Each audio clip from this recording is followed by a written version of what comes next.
Good morning, welcome, or good afternoon. Welcome to the first full day of your language arts course experience.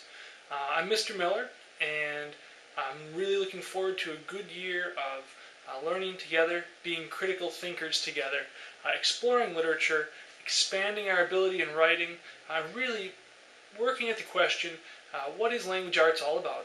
What does it mean to effectively communicate, and what does it mean to be a critical participating reader and really work with literature.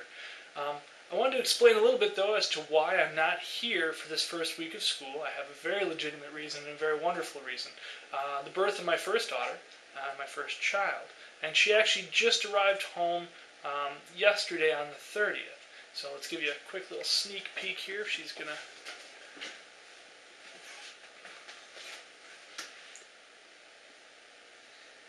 Here's the little cutie.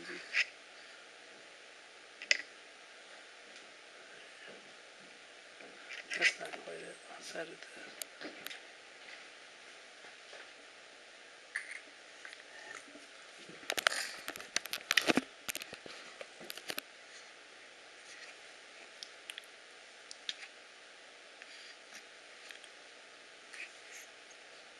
Hey, Nora. Hey, Nora.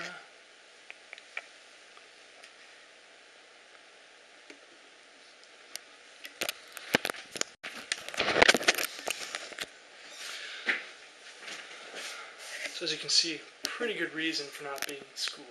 I will be returning, however, Tuesday, September 8th, to start our opportunities together in this course. First things first, though, a couple of things before we begin. Please do be respectful at all times. It's going to be a little difficult, I know, for starting a course when you're working with somebody unexpected on your schedule as your teacher for a week. And also when we're just starting to get into the process. So if we can be respectful, if we can give ourselves the opportunity to learn and to start this year off on the right foot, that would be great. Now normally, let me grab some things here. Normally a lot of courses start off with policies and the do's, the don'ts, the who's, the what's, the where's. We're not going to do that today. Instead, we're going to have an opportunity to get to know each other in a rather creative way, one that kind of mimics, very minimally, the process authors go through and really helps us work on gaining the perspective of others. And that's what a lot of literature is about. That's the power of literature in books and writing, is gaining the perspective of others and also allowing others the chance to understand our perspective through what we write, the written word that we can communicate with. What we're going to be working on today is a 6-word memoir. Now that might sound a little intimidating. You might think, memoir? Now, how do I summarize my entire life, my life experience, my perspective in just 6 words? Well, here's how you can do it. Those 6 words are simply going to be representative of who you are. So you might want to think about writing down some facets of your life that help define who you are. And when I say facets, what I mean is aspects, categories, parts of who you are. And we're going to work on creating from those parts some words that are representative of you. A 6-word memoir.